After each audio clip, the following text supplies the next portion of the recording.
Bom dia, doutor. Hoje, dia 18 de maio, é o Dia Nacional de Combate à Exploração e Abuso Infantil. Esse é um assunto, de certa forma, forte, chocante, e como acontece hoje com o crack e outros assuntos, parece que a população prefere não tocar no tema e acreditar que isso não acontece aqui. Acredito eu que a informação é uma arma muito forte e faz muitas pessoas pensarem, mudarem seus conceitos e ideias. Vamos ser bem objetivos, as perguntas serão sobre o que ocorre aqui no município. Primeiramente, nos explique qual a função do Juizado da Infância e Juventude. Bom, o Juizado da Infância e da Juventude tem dois objetivos principais. O primeiro é proteger as crianças e adolescentes em situação de risco.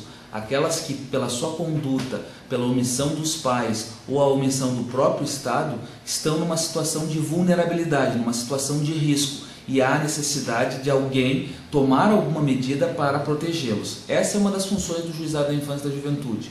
A outra função é de natureza mais repressora, atender os casos de adolescentes e também de crianças que praticam atos infracionais. O que são atos infracionais? São crimes praticados por quem tem menos de 18 anos. Então, toda vez que um adolescente, ou seja, quem tem 12 anos completos e menos de 18, pratica um fato que é considerado crime, ele responde por esse seu ato, só que responde junto ao Juizado da Infância e da Juventude.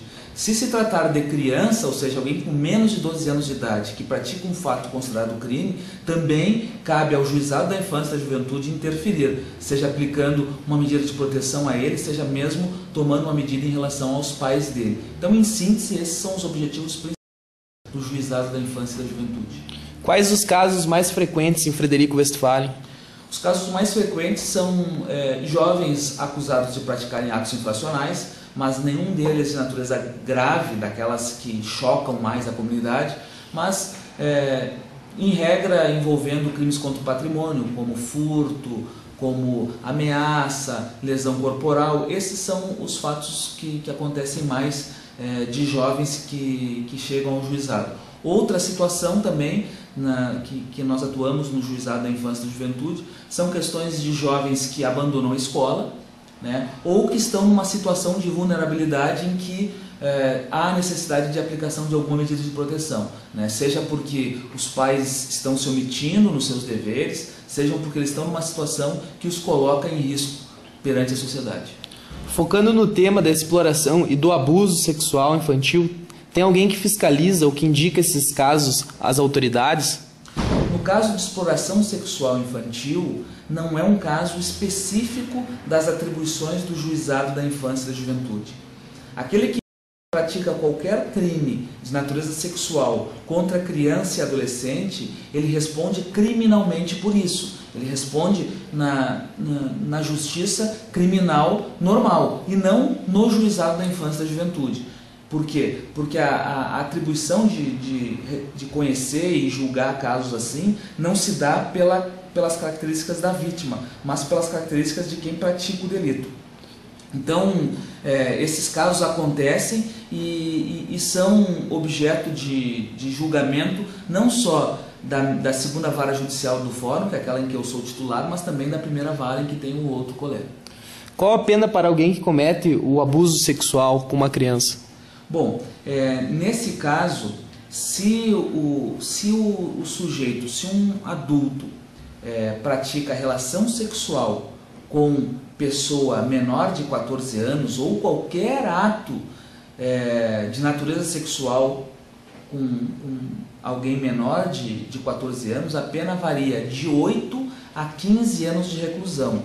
Ela será maior, ela será de 10 a 20 anos se resultar lesão grave na vítima.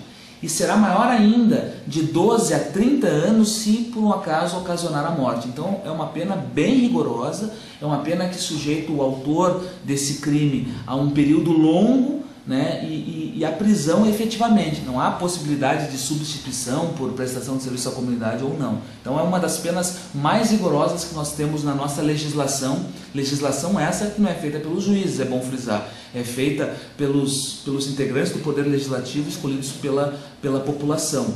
Então essas são as penas para quem abusa sexualmente de pessoa com menos de 14 anos. Se tiver mais de 14 anos e menos de 18, a pena é um pouco menor, mas mesmo assim ela ainda é considerada grave. O nosso objetivo com essa entrevista é construir, não é reclamar ou culpar alguém. Esse vídeo será entregue a várias autoridades, divulgado na imprensa municipal e regional e repassado a instituições de ensino que trabalham com crianças e jovens. O que você acha, como juiz da infância e juventude, que poderia ser feito em Frederico Westphalen para prevenir, se não existe, tratar, se existir, erradicar o abuso infantil?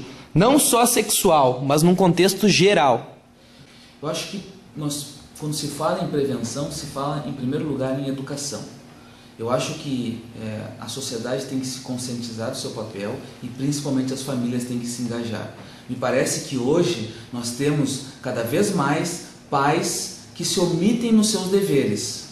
Então, me parece que o trabalho preventivo deveria levar em consideração esse foco, um olhar para as famílias, no sentido de capacitá-los a exercer essa função extremamente importante com mais vigor, ou seja, pais fixando limites, sabendo aonde os seus filhos estão, dizendo não, criando pessoas de bem. Isso num primeiro ponto, no sentido de se evitar que jovens criados em ambientes desregrados se tornem os criminosos de amor.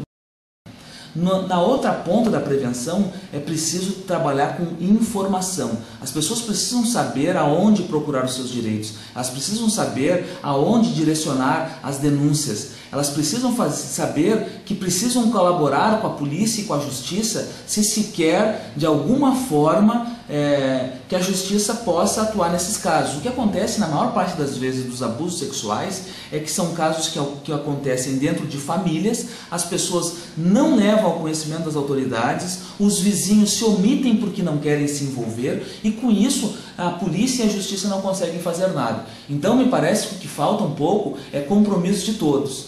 Com certeza, se cada um fizer a sua parte, a polícia também poderá fazer a sua, o Ministério Público e por fim a justiça. São crimes que revoltam, são crimes que chocam, que causam repugnância e por isso é necessário uma ação efetiva. Talvez erradicar 100% seja um sonho, mas eu acho que é esse sonho que as pessoas têm que perseguir incessantemente. Elas têm que acreditar que é possível e para isso é necessário informação, é necessário trabalho com as famílias, é necessário ocupação para os jovens, ou seja, projetos sociais que tenham efetivamente a possibilidade de alcançar algum sucesso na área da prevenção. Agradecemos sua disponibilidade e atenção e para encerrar gostaríamos que o senhor nos passasse como deve proceder uma criança ou jovem que sofra qualquer tipo de abuso, não só sexual, mas qualquer tipo de abuso. Olha, o jovem tem que ter ciência que os pais existem para educá-lo. O Conselho Tutelar muitas vezes foi visto como um órgão que interfere na educação dos filhos. Então o jovem tem que ter consciência que enquanto não fizer os 18 anos de idade, enquanto ele viver sob a responsabilidade dos pais, ele terá as ordens, os limites impostos pelos pais. Só haverá abuso quando essa linha entre o educar for ultrapassada.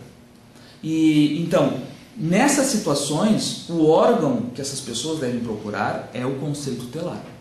No caso do abuso sexual, esse jamais vai integrar uma política de educação dos pais. Então, o abuso sexual ele não tem justificativa. Então, se uma criança ou um adolescente estiver sendo vítima de abuso sexual, deve procurar seu professor, deve procurar uma pessoa da sua confiança para que o caso seja levado ao conhecimento da autoridade policial, porque isso é um caso de polícia. Levar para a delegacia de polícia, efetuar o registro e os demais mecanismos de defesa da criança e do adolescente irão atuar.